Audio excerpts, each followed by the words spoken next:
Sasha Salvala ke ihora lokuqala mbukeli kanti njengamanje sesiqala ke ihora lesibili lo hlelo lwakho lwengqayizivele ekhaya Jikelele. Ungalibali bo sisestation liHigh kanti futhi ke sitholakala na ku SABC Plus okuyi app ongakwazi nje ukuyidownloada efonini yakho. Hayi ngizwe legenda eyithi ke ithi iyajabula ithi ibuyile imvula bomama sesizokwazi ukudlala imali yabafana abagundutshani. Mina ngithi webafana abagundutshani balekani ngenyawo zombili. Makhona sesibuyile. Sibuyile safika qathatha. Yes. Lichilo ikhwitho mbukeli siyabulisa kwakhona kule yure yethu yesibini yenkqubo silweke kangangoko sukela kuqala inkqubo kodwa ke asikabi nayo imikhinqi ngoba asikabiphi suke kukude kaloku ebhakuba siyakuthi ke sikhefuzele siphefumlele phezulu xa sele siyiqalisile inkqubo amanqaku ke ongawalindela ngala Inhloko yeziko lenkcukacha manani kweli ligqithise umqulu wengxelo yobalo labantu beli lwamvanje kumongameli weli uCyril Ramaphosa kwizakhiwo zomdibaniso phezolo kanti ke ikomishoni yona ezimeleyo yonyulo ilumkisa ngelithi ukuba iNFP ayikulungisa ukuhlala kwayo lingathathanga inxaxheba kunyulo lonyaka zayo hlala nathi ke mbukeli nathi sizawuhlala nako kunikintsi ke esikuphathele kona ezemidlalo imo yezulu dibala ntoni naye sendimla ke ukholosa bisi masitsha iqhuma sijonge ezihamba phambili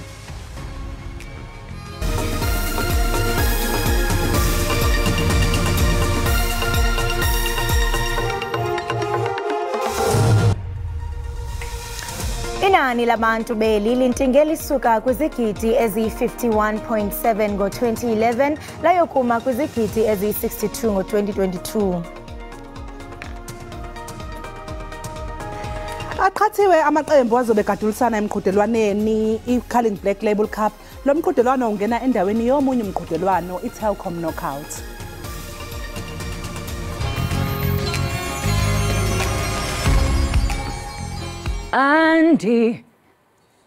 Andinanto undize kanye nkosi ndize kanye nkosi yam Molweni emakhaya igama lam ndingu Ikhona ndiyimvumi zenihlale ke nibukele ekhaya Jikelele apha ku SABC Plus nonwabela izinto ezifana nezemidlalo ezendaba nazo zonke ezinye izinto enizithandayo emakhaya ningahambi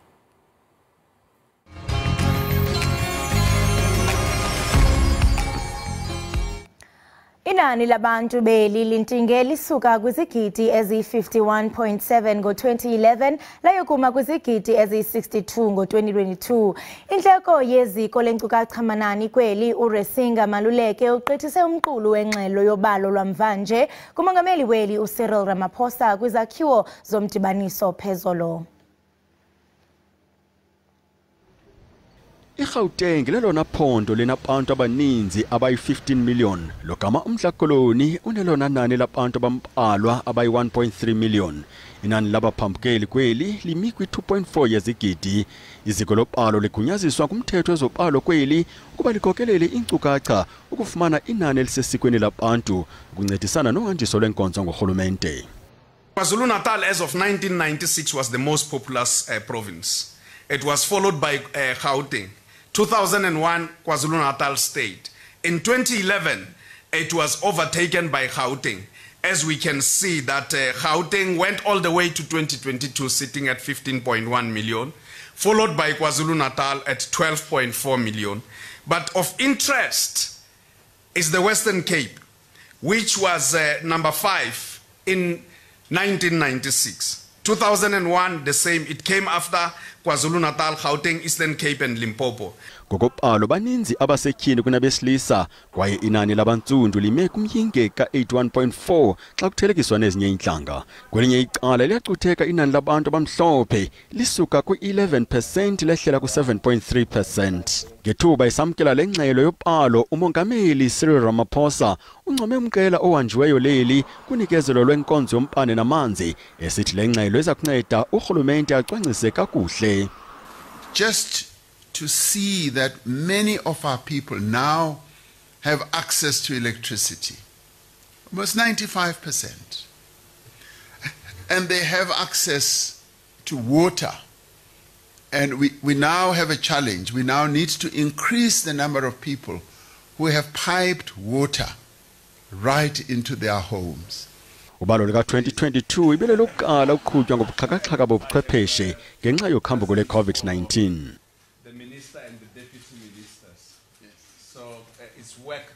Inkantolo ephakeme ePitoli itshelwe ukuthi ngokolibofuzo abukho ubufakazi obeyamanisa abasolwa nezinto ezatholakala endlini yesigameko ngesikhathi okwadutshulwa kwabulawa ngabo owayunozinto weOrlando Pirates uSenzo Meyiwa.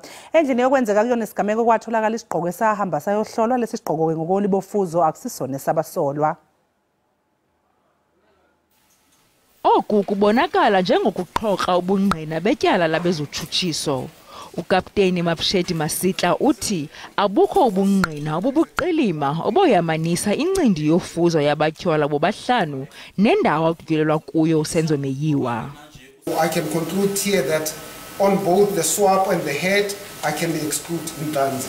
Umsebenzi wecandelo lase-Human Resources kwinkampani ebesebenza kuyo umrhanelwa wesibini uBongani Ntanzi uye wakhwela emkhumbini.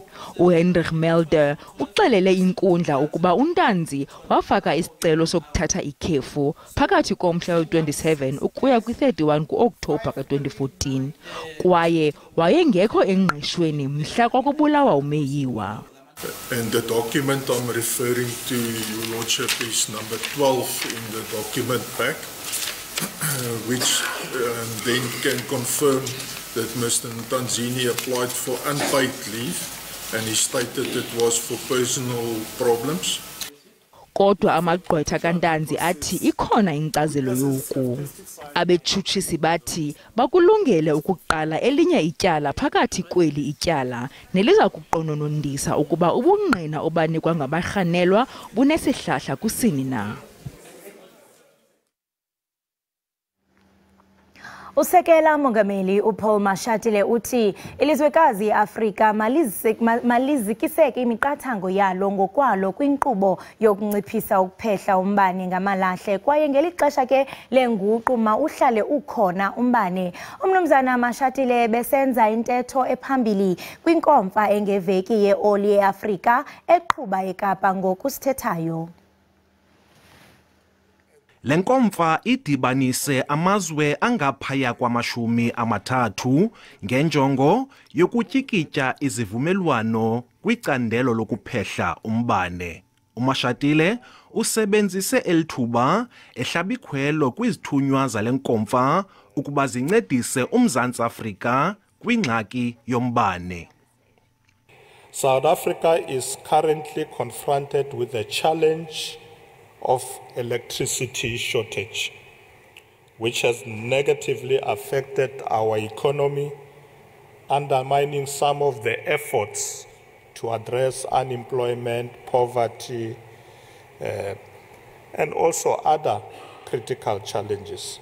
Lenkomfa iza kuqwalasela ukumbiwa kweoli nerhasi. uMashatile uthi iphulo lwehlabathi lokulwa ukuguquguquka kwemo yezulu malibeke imida eqwalasela imfuno zeAfrika.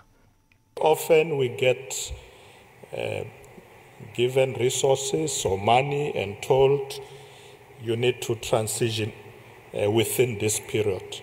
We must say no to that and be able to look at our own needs. Usekela Mongameli uye waxhaswa ngumphathiswa wezimbiwa uGwede Mantashe. uMantashe uthi imibutho engekho phantsi kukarhulumente mayibhaliswe kwaye iphinde iveze abaxhasi-mali bale mibutho. Let's pay attention to NGOs, foreign funded, and blocking development in South Africa. And I made a proposal that we must consider. NGOs must register. NGOs must declare their source of funding, because we can't allow them to have unlimited funding. uMantashe uthi uMzantsi Afrika sele ephulukene namathuba okumbiwa kweoli ngenxa yemibutho esoloko icela imingeni kwiinkundla zamatyala. Kwiindaba ze-SABC, Dingubulelani Philip eKapa. Kulandela unqunyanyiswa kwe-NFP kwinkqubo yonyulo, ikomishoni ezimeleyo yonyulo ilumkisa ngelithi ukuba iliqela alilungisi ukuhlala kwalo lingathabathi inxaxheba kunyulo lonyaka ozayo. Kukho ukruthakruthana kubunkokheli be-NFP susela ukusweleka komseki wayo unkosikazi Zanele Magwaza Msibi. Ingathi ingaphindeka imbali kwiqela le-NFP njengoko esaqhuba amadabi obunkokheli kuyo. Kwenzeke iphinde ingakwazi ukuzigqatsa kunyulo jikelele. Ukuba inkokheli azichebana induma phambi konyulo lonyaka ozayo nakwesi isihlandlo eliqela lakubukela amanye amaqela ekhuphisana evotini. If it gets to the date in March when we close nomination and they have not settled their leadership, it means they will not participate in next year's elections. Imile NFP ukuba ngeke kwenzeke okwezolo kwakhona. The National Freedom Party is going to be a major player come next year's elections, and you can mark my words on that. And in particular in KwaZulu-Natal, because the NFP is going to decide who is going to govern the province. Elqela lagqibela ukuba nenkomfa yonyulo ngo-2011 ngoku enye inkomfa yonyulo yalo iza kubanjwa ngoDisemba lo.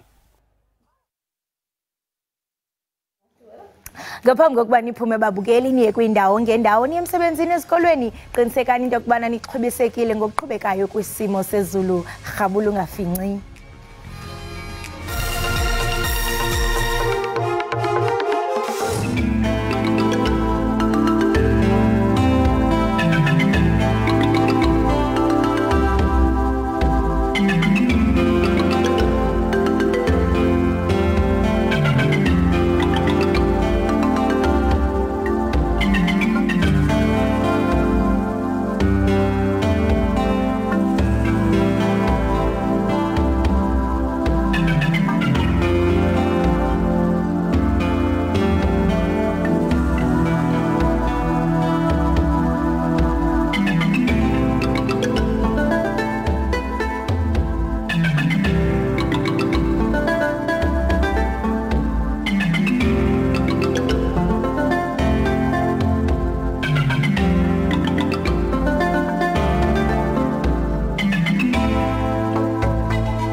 Enkosi ngokuhlala nathi nisasibukele apha ekhaya jikelele. Ixesha ke elide ifashoni ibinxunyaniswa nobuncinci okanye ubude abasetyhini noko esingathi banomzimba bebesokola ukufumana impahla ezinhle. Ugugu Mkhize ke wayengomnye wabo. Ugugu lethi Mkhize ukhulele eClaremont eKZN waze wafunda khona eClaremont kunye naseMlazi. Unediploma ke kwibusiness management. Umsebenzi wakhe wokuqala ke wayikwiziko lokuqhuba. Emva koko ke waya nakwezinye inkampani. Emva koko ke wabuyela eGauteng ukuze afezekise inkanuko yakhe yothando lwakhe lwefashoni. Yaqala njalo ke iLitwa Boutique. Awazalwa ngayo ke kwaye ngoku ibizwa ngokuba yiHouse of Litwa. Ugugu ke ulapha estudio ezokubonisa ubuhle bempahla zakhe ezinhle zevenkile yakhe iHouse of Litwa. Gugu masikubulise sikwamkele nawe mbali masikubulise enkqubeni yethu ekhaya jikelele. Sanibona. Siyabonga ukuba lana. Wow, yazi uhambo lwakho Gugu luyanqena into yokubana yazi xa ubambelele entweni unomonde uyakwazi into yokubana uyifezekise. Uqale usebenza kwi-driving schools, now you own a boutique eSentin. Yeah, no, that is so true. Kubalekile nje ngempela ukuthanda into, because ngingasho ngithi business into engikhule ngiyithanda. ngisemncane nje ngiqala ngidayisa nakho konke kwagcina ke kufike la ephupheni lami leimpahla. Xa sithethe kaloku ngezinto ze-fashion okanye impahla, into ezakuqala kukuba yo i-size, umuntu ungakanani, ne-height also. Ungathi wena mhlawumbe kwi-clients zakho ucaterisha abantu abanomzimba enjani? Ngubani mhlawumbe umuntu ozongena e-shopping yakho aphume evuyile? Yazi ngathi nje kahle kahle umuntu othola into esitolo, umuntu oyithandayo, umuntu ozaziyo ukuthi muhle. Nathi ke bo size esithe ukunoneka nginabanye, ithina ke siyakwazi lithwaye yakhona ukuthi sigqokise sibe bahle ngoba sonke sibahle ngendlela ezihlukile in different shapes and form. Abade abafishane, the best thing ngathi ukuthi siyakhona futhi nokuthailorisha into noma ngathiwa importiwe, siyakwazi ukuthi siyenze ibe yilento le ezosuitha your occasion, ezosuitha your personality and your body. Oh wow, so nilithwa boutique niyathi into yokubana beauty comes in all forms and sizes. Nje. Amazing. Ndiyahalela ke ngokuqonda into yobana mhlambe the time ungena kwi-fashion industry kwakune norms ezithile zoba mhlambe okay impahla ifanela abantu abathile, just like kwi-beauty industry makuziwa kwizikhumba ezithile ba no ikhala ethile ifanele isikhumba esithile. Ungathi mhlambe over the years i-evolve njani yonke lonto siphi ngoku when it comes to accepting imizimba nako konke okuhlukileyo? Yazi ukuthi sambe kakhulu masikhuluma ngalokho because ngomunye okhule very engakhona ukugqoka into ayithandayo ngoba ayitholakali, bazi ukuthi umkhulu fanele ufihle or kuthathwe into yomuntu omncane nje ongangawo omuhle ongangawo bese kumane nje kunwethu size bese ngifakwa phakathi. Kanti nami nginama features ami, nami fanele ukuthi mangenzelwa ube nami in mind, ungabi nomuntu omncane. So ngingasho nje ngithi kushintshe kakhulu ene sonke siyakhona ukuveza ubuhle bethu through impahla. Wow, Mbali nawe ngiyafuna uba ungenelele as a marketing director njengoba sithi into bana ni caterisha for abantu aba different. Ude uthethe nebalekile yokubana mhlawumbe for umuntu one body different funeke abe naye engqondweni xa ithunga impahla. Ungathi wena mhlawumbe how is the reception like from clients? Reception has been very great. It's been very amazing because we must just remember also the African body is very diverse. So uma ngabe mina ngingena esitolo seyimpahla ngithola impahla basuke bengenawo ukuthi this we are making this for an African body because most of the clothes is imported. So uma ngabe ufika ngapha ku House of Letwa uyakwazi ukuthi uthole istyle sakho, we measure the length, we measure your curves, we are able to fit that in. So fashion has evolved in that way ukuthi manje istylist sesiyakwazi ukuthi no, we are made different. So let's cater, let's make clothes that are made for these different people according to their body shapes, their body sizes, their skin tones as well. So we are different. We are perfect in our own differences ngamanye amazwi. So Gugu ndiyaqonda bana mhlambe khona abantu esingathi mhlambe stay at home moms ababona ukuthi hayi no kuyafana mhlambe umuntu uhlele endlini okanye omnye mhlambe uyi-housewife okanye xa ujonga mhlambe abanye omama basemakhaya qonda ba umuntu hayi wethu there's no need into bana ndibe gorgeous ndibe mhle ndithi go all out when it comes to fashion. Singayitshintsha njani lo mindset so that because fashion it's not just uba unxibe but uyaz expressa ngokwendlela oyiyo? Yazi ngisho ngithi kushintshe kakhulu kusizile nalento ka work at home ngoba phela work at home yibo o stay in mom, stay in mom work at home kodwa egada umntwana, housewife usebenza ekhaya ugada izinto manager la ekhaya. So lapho uyadinga ukuthi you dress your part. Yes, you can have comfortable, isn't it comfortable ngale nkathi usendlini kodwa ezinhle ngoba kufanele uthi uvuka ube muhle. But isikhathi esiningi bayahamba bayakuthanda ngoba sihlale sinama events esibiza bona labantu abangatholi lesikhathi sokuthenga sokugqoka lezi zinto ezinhle abayithengile. So ngisho nje ngithi sekushintshe kakhulu. Wonke umuntu uyazi kubalekile for ingqondo zethu nje ukuthi sibe bahle, sibe njena nje. Sibe nje. Ngiyanibona and I'm sure into bana xa umhle unxibile you feel good because izawusuka ngaphakathi lando uthi cha mfui lokho yakho so uhambela phezulu une confidence yomhlaba. Kunjalo nje ngoba into ebalekile ngempahla ukuthi uma ngingena la ngingakasho lutho ungakangibuzi lutho impahla yangikhulumela so abanye abantu balahlekelwa amathuba ngoba impahla yabo ayikhulumi bona so kubalekile uma sigqokisa umuntu siyazi ukuthi lo muntu sifuna ukuthi impahla izomkhulumela before yena avula umlomo yamthola umnikazi Tifuna ke ngoku nithethe ngezi enizenazo apha ndithe the time besazi package andithi hey zibaliwe ezimpahla ndifuna ukuntshontsha eyi1 because the quality and nangendlela nje eziyiyo ziunique nje can it take us through sizibone nibonise nababukeli bethu Okay okuqala nje ngicela nje sibheke nala okugqoke usisimbali uyabona ukuthi this look uyakhona ukuyirocka ungena emcimbini uyakhona ukuyigqoka ebusuku uyabona nje ukuthi kuyabonakala ukuthi hayi usisoyithandayo o successful futhi akayithandi kuphela oyaziyo nento azoyikhuluma ngempahla njengakasho lutho uyabona nje uphinde kuyisame look athumbali ngifuna ukuyithona down ngiyigqoke emini ngoba yinhle ngeke nje igqoke ebusuku kuphela uyambona nje ukuthi ngokushintsha nje kuphela iblazer ioutfit isihlukile usungena naye office usu presentable impahla ke nje njalo ishintsha ngaso sonke isikhathi sibheke ama look afana nalawo weekend nje with girls weekend with girls kubalekile ukuthi sifake izinto nje into ehlukile uyakubona ukuthi ku simple ku flexible uyakhona ukuthi uhamba nabantwana ila ngena khona labo stay in mom esikhuluma ngabo ukuthi baba njena kahle kahle because ndiye ndayithanda ke le ndiqonda bajonga xa upholile noba uhamba ne girls zakho girls trip nje kupholiwe ku colorful kuse garden nje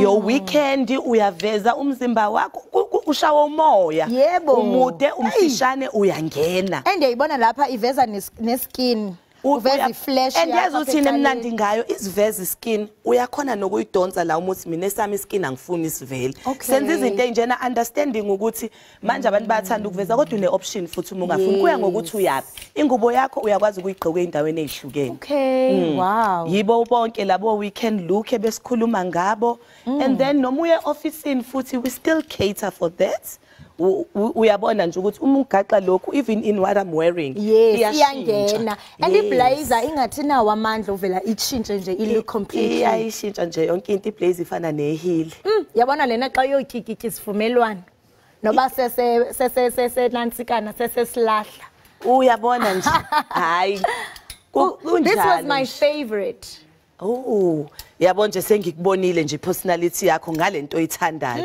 ukuthi uthanda izinto ezinhle kodwa isestyleleni evezayo neminyaka yakho ukuthi umngakanani nokuthi uyazazi izinto ukuthi ikuphi manje usekugqoka so from ifavor yomuntu you are able to determine as umuntu mhlambe oyilayo impahla nje phela iyithi ngoba usuku ukhombisa ukuthi wena ngaphakathi lakho through impahla oyigqokile wow so lena mhlambe ungayinxiba xa uyapi because ndiyayibona ba ingathi nje uyakwazi ukuthi mhlambe uya endaweni serious naxa ungathi ufuna ukuphola ingathi nje iflexible imnandi ngalokho ke ngoba yabona uma uhamba nogel ubamba lento nje uthi ngaphansi ufake ngaphakathi ukhiphe ngaphandle ugqoka uphaqa uhambe no girls and then uma ufuna ukuyidressa up mayifakishe emshadweni with your heels yes hey nansi enye ngithusileyo ke sana ndaqonda ba wow uyabona nje ukuthi ilento ade sikhuluma ngayo ngefashion ukuthi iqala sasesinto nje yokulala yini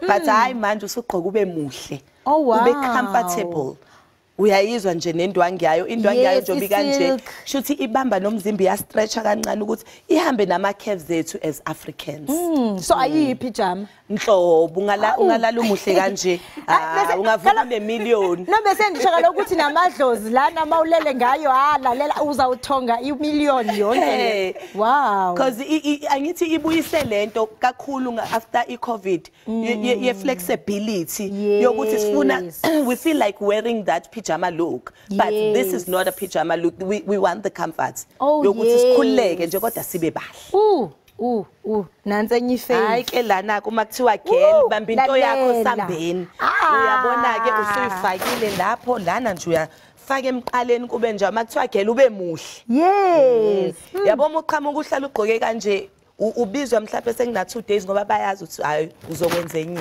Hayi ndingathatha xa nonxiba le ethi mama le. Yabona onemali not just umama. Yes, umama onemali. Ngiyayithanda into bana usoloku ufaka into bana it's not just umuntu nje but success. Into endiqonda into bana nawe you are a proof that possibilities are endless and ndiqinisekile into bana into ibethelelayo na kwi clients zakho nangendlela efuneke befile ngayo.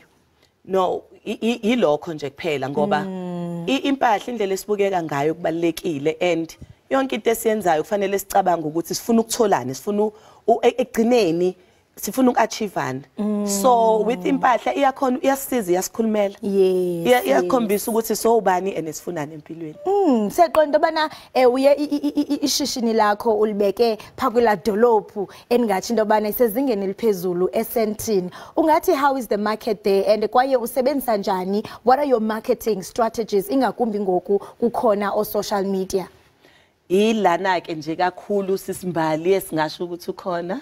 In terms of marketing, Usiscook has been very established for iminyaka eminingi. So before the blooming of social media, she had established herself through word of mouth. But currently we're using digital tools. We are on Facebook, we are on Instagram, we're also on TikTok. Mostly on TikTok, we speak to the clothes. We tell our followers how to dress, you know, not just to take the clothes. TikTok ubuso bakho bangathi buyabuqhela uyuvela ndingathi ngena ukuthi kwinda kubona kungenzeka. So we teach them how to dress for the clothes, which occasion, what to style it with, what kind of shoes, and then bese on Facebook just to showcase our clothes, and then bese futhi na ku Instagram because Instagram phela ilapho phela esiyibonisa khona nathi ukuthi ubuhle bethu kanjani. So we are available on Instagram, TikTok and Facebook as a House of Letoile. Wow, and abantu xa benifuna kuba nithetha ngeavailability abantu xa befuna unxikiswa befuna collaborations banifumana phi?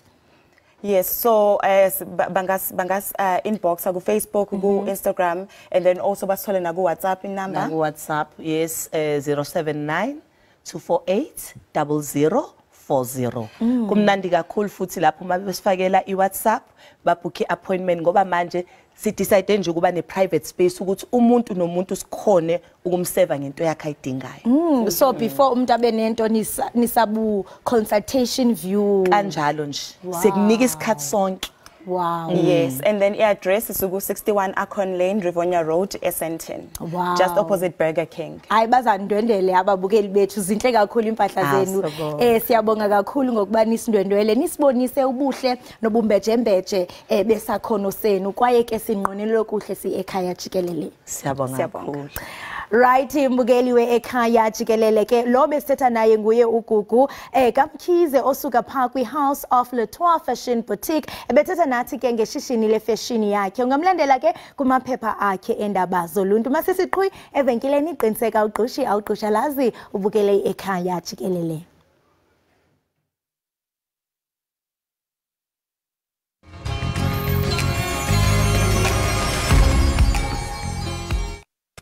Siphinde sikwamukele mbukeli Ekhaya Jikelele siqhubekele phambili neindaba zethu nakuba sasingesihle kahle isimo sezulu kodwa abantu bebephume ngobuningi bezothi indlela enhle kumfundiso wasungula imishini yakwasiza abantu uElo Stegen ikhulumi ebezisinazi dedelana ziqephuze ngomfundisi Stegen okufaka phakathi lo wayengumengameli wezwe uJacob Zuma zimchaze njengomuntu obesebenza ngokuyikhandla enothando ebazisa abanye abantu ubengumngane omkhulu ke walowo beunduna enkulu kaZulu ongasekho naye umntwana uMangosuthu Buthelezi lo mbiko olandelayo siqoqelwe umdidiyelo semkantshubomvu Calvin okwadludla.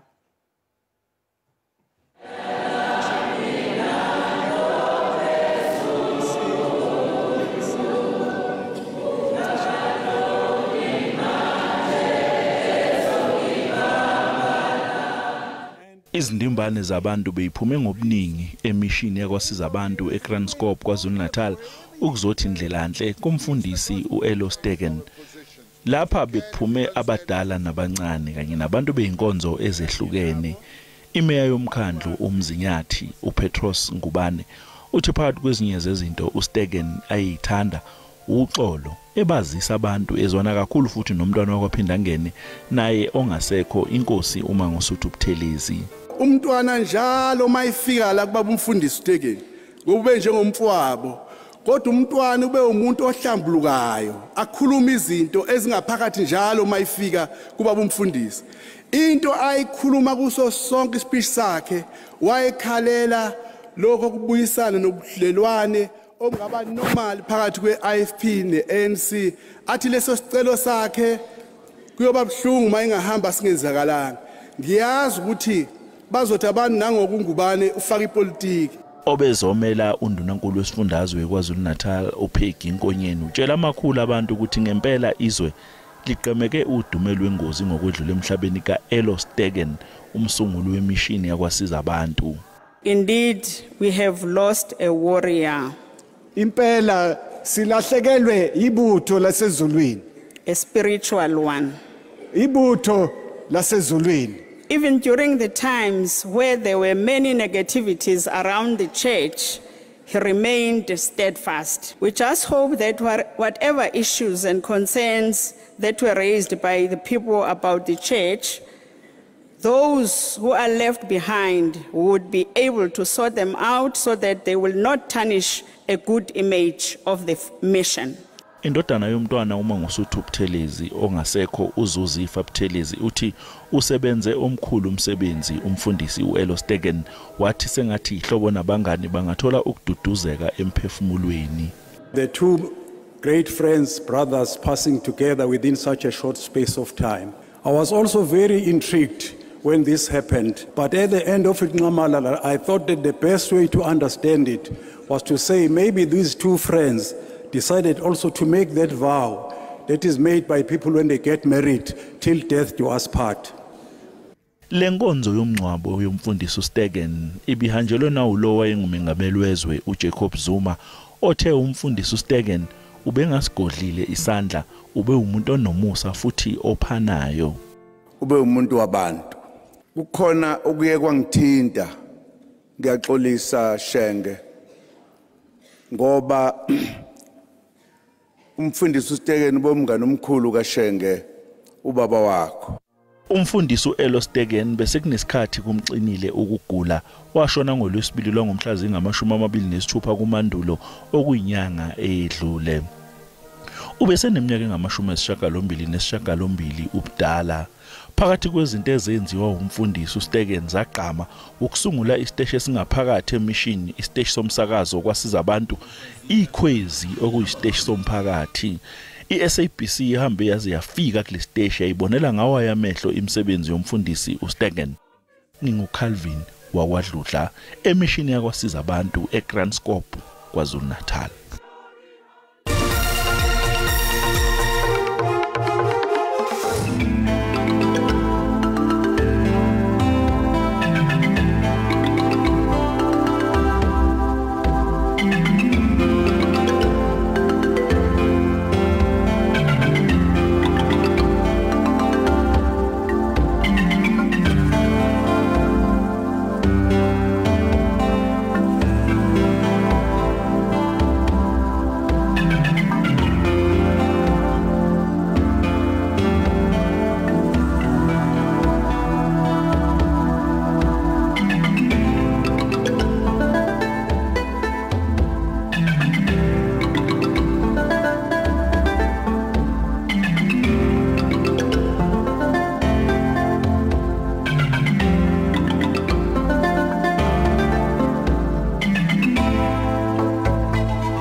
Siphinde sikwamukele mbukeli lapha ekhaya Jikelele.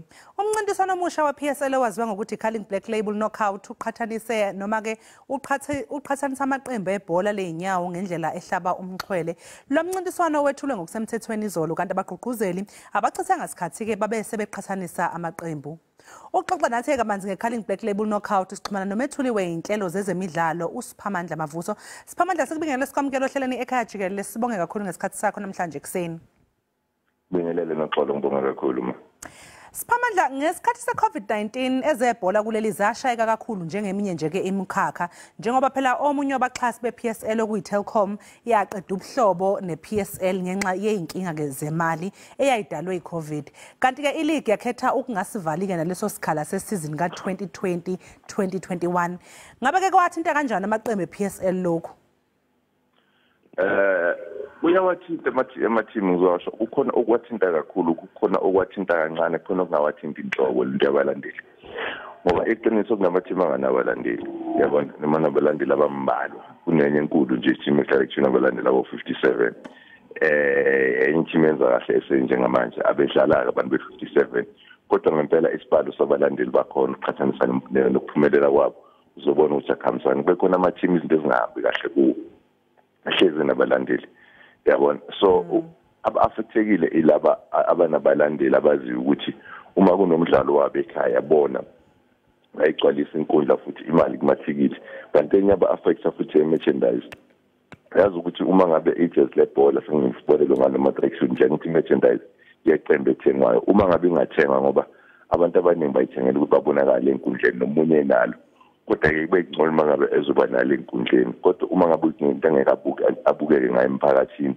angake afane nabanye ngoba kwazi ukufanisana estadium kuba-affecte kakhulu amathimu lawa nabalandeli ngizosho kakhulu yiwa limale kakhulu. Kubaluleke kangakanani ukuthi i-PSL ibe nabaxhasi futhi lokhu kungawazuzisa kanjani-ke amaqembu e-PSL? Ukuthi ukuba nabaxhasi kuyasiza kakhulu kodwa sikhumbule ukuthi umxhasi uxhasa into exhasekayo ngoba uma ngabe uxhasa ufuna ama-returns akho nawo uma ngabe uxhasa iqembu elinganabalandeli uzowathola kuphi ama-returns akho ngoba iqembu alinabalandeli uma uxhasa elinabalandeli abazolandela lento yakho le uhlabana kakhulu badla kahle abanabalandeli kodwa ngisho ngokuxhaswa ngizosho kanjalo kodwa uma ngabe ukuthi-ke awuxhasiwe kuyayibenzima kakhulu ngoba kusho ukuthi yonke into iphoka ku-stipend se-PSL okuyimali ephuma ku-PSL eligcine emathimini okwenza kubenzinyana abanye bagcina bexhaswa umasipala kanti bakhona-ke abanenhlanhla ukuxhaswa kakhulu engathi yonke into yabo exhasiwe amaqembu amakhulu inkulumo njengamabili aseSoweto aqala ukuxhaswa abalandeli kuqala bese xhaswa ngayo yonke into ade ngixhaswa ngayo ngoba uyazi ukuthi wona aheha abantu bayilandela ibrand le osebenzisanayo njengomxhasi indaba isebalandelini abadla kahle futhi yibo labana balandeli abanganabalandeli ngaphandle kwamaqembu amanye ngoba akhona ngempela ambalwa awasekapa ngizokwenza isibonelo njengawo akwenzeka ngabi nabaxhasi kukhona amaqembu anjalo khona namanye sike sawabona futhi eba nabaxhasi kodwa kwabhede enkundleni yiko ngisho kanje kuyasiza kakhulu ukuba noxhaso ngoba uxhaso lenza ukuthi ukwazi ukuthola izinto obungekwazi ukuthi uyithole ufinyelele endaweni obungekwazi ukufinyelela kuzo ube nezwi elizwakalayo ngoba unemali nabantu abayisapothayo leyo. Siyazi-ke Wesipha ukuthi mangabe kuziwa kwi-Calling Black Label abalandeli-ke bebehlezi bebandakanywa mangabe sekukhethwa-ke abadlali abayi-11 abazodlala kuleyo game ingabe kusazoba njalo-ke kunalokho? Ngicela uphinde kancane ekugcineni ngathi unqamuka nje kancane. No bengikhuluma udaba lokuthi ngaphambilini i-Calling Black Label nje siyayazi idume ngokuthi abalandeli yibona abaye baqoka abadlali abawu-11 abasuke bezodlala kulowo mdlalo ingabe nakulokho kusazoba njalo yini? Uyazi indaba ngicela uthe ngabe kwenzekani egcineni ngilizwa kancane ngabe kwenzekani? Ngibuza udaba lokuthi i-Calling Black Label njengoba siyazi ukuthi yona ibiyehlukile ke kwamanye ama-knockout ngoba yona abadlalayo kuleyo game basuke beqokwe abalandeli. Bengithi going forward is it still going to be the same thing? Sazoqhubeka sibone kuwabalandeli abaqoka abadlali abawu-11? Basho kanjalo bathi ikakhulukazi i-final yakhona ilapho-ke ngempela abalandeli abazoba khona nezwi bese bekwazi ukuthi bakhetheke nabadlali babo bese umlandeli okhethiwe futhi akwazi ukuthi aqeqeshe naye uma ngabe sekufike lesigaba lesi indlela esitshelwe ngayo le besaze e-final esisho ngayo singazi-ke sobona ngoba i-format ende sekhumbula ukuthi nekodlula engafani nale kodwa silindele into efanayo ukuthi abalandeli bambandakanyeke nabo futhi bakwazi ube khona umlandeli ozoqeqesha ngoba kusho kodwa ukuthi uqeqesha ngempela inomani sikolunye udaba ngoba kwamuntu okhipha abadlali ekudleni abantu abavotayo ngisho ukuthi kudlala ubani ngadlala ubani kona ngiyazi ukuthi ekhwetheni kwekwadi abalandeli ibo vele abazokhetha ikwadi. Manje ke i-Culling Black Label njengoba nje ke i-unveiliwe izolo in a way engabe ihluke kanjani kulawa amanye ke akaba khona ama knockouts? Uyazi i-Black Label icishe ifane ne-format esake saba nayo ishintshe kancane kuzifane ne-Charity Cup exhaswa i-Telkom lo kwakhuluma ngawo uxoxisile kwezemidlalo kodwa ehoxese ezi-knockouts global i-Telkom Charity Cup dala naye imbandakanya abalaleli khona kwabevotela amaqembu azongena kuleyo tournament njengoba sibonile nalana futhi ukuthi abalandeli abakhetha amaqembu okokuqala amavoti yiwo abedecide ukuthi amaqembu emaphi kodwa kulokhu sibone kube zonke amanye amaqembu edonswa ngaphandle kokuthi kodwa lesikhumbulu kwakodwa wangena amaqembu amane ayevotelwa kulokhu futhi siyabona ukuthentswa amaqembu amaningi futhi akuseyona into yosuku ngoba kulokhuyana siyakhumbula ukuthi zayibulalana kwaqala ekseni kwaba ama-knockout kwase-final kulokhu ivulelekile inkulu wonke amaqembu akhona futhi adonsiwe wonke amaqembu ukuthi azodlala la ilapho sekuyokwazi ukuthi kube khona umkhumula jezi bese bayasala abantu akuyona i-event futhi yosuku le uzobona ukuthi imicimbi yensuku ethe ukuhlukana futhi ney'nkundla ezingafani ngoba lena benzelwe enkundleni eyodwa ngosuku olodwa yaphela kanjani. Manje ke uma ngabe sibheka indlela ke imidlalo ehlelwe ngayo ingabe iyawasebenzela yini onke amaqembu? Into ejwayelekile ngishelo qinisa into ejwayelekile ayawasebenzela onke amaqembu alikho iqembu elinelungelo lokukhalaza la okwamanje indlela okwenzeka ngayo izinto ngoba amandla vele ayohlala engalingani emaqenjini okhala ngamandla ufana nokhala ukuthi umunye mude namfishane omunye mfishane namude into yohlala ikhona le kuyawasebenzela onke amaqembu ngoba kusho ukuthi wonke amaqembu azothola ithuba lokuthi ancintisane athole i-game time okokuqala nje naku tournament lonke iqembu linethuba manje lokuthi likwazi ukuthi lidlale mhlambe libeke endaweni engcono i-final liwine mhlambe uqhathanisa nonyaka owedlule ngoba unyaka odlule kwangena 4 kuphela leyo ivotelwe futhi kusho ukuthi maningavotelwanga ukuthi ningene nina ngoba ningavotelwa anikwazi ukuthi ningene kodwa kulokhu nilitholile ukuthi nani nike nizame-ke njengawonke umuntu bese niyahluleka kanti futhi iyafana nazo zonke ezinye indebe ngoba ngisho iy'nkundla ekudlalelwe kuzo uzidonsiwe ukuthi uzodlalelwe ekhaya noma ekuhambeni yini sezokhonfenya nje iy'nkundla ekuzodlalelwa kuzo engizama ukusho ukuthi ayikho into enzelwe elinye iqembu engenzelwanga elinye kulokhu inobulungiswa. Manje ke ngemva kokuhlelwa kwemidlalo iyiphi imidlalo nje ke abalandeli bangabheka phambili kuyona kakhudlwana kuneminye abangathi nje look forward to? Yazi indebe yonke imidlalo yakhona ibalekile ngizokutshela ukuthi ngisho kanje imidlalo yendebe ibalekiswa ukuthi indebe umdlalo wenza iphuthe lot ithola uguqile iminingi imidlalo ikhona ingaka awukho umdlalo engizobheka nje umdlalo engizothi uyabona loyo mhlawumbe bangakhupha bazokhuluma nge-Sundowns ne-Chess Galaxy ngizosho ukuthi wamhla khulu i-Sundowns ne-Chess Galaxy uyakhumbula i-Sundowns ongabambe kunyaka odlule kwafika i-Chess Galaxy eyaqeda lokhu injabulo kusenaleyo nto leyo kanti nakule season futhi njalo ku-Sundowns ne-Chess Galaxy kwenza ukuthi ungacaci nempela ukuthi ubani oshaya umunye yabona so imidlalo engizothi leyo i-Chess Galaxy engathi nayo iqala ukuthola iform engizothini engathi iqala ukuba ngcono noma kungahambi kahle manje kodwa bengazathi bangconywana amanye amaqembu ngingawabala nje kodwa namanje ngokwami mangathi ngikhetha umdlalo ngempela ngingabheka i-Sundowns ne-Chess Galaxy futhi lezothi i-Sundowns ibheke kakhulu ukuthi ngoba akuhambanga kahle idlala ne-Pirates esekubheka ukuthi kungenzeka yini futhi ibe nenkinga kwenye indebe ngoba iform yayo sekunemibuzo ekhona ngayo njengamanje yiko ngizobheka kanti futhi team njengamanje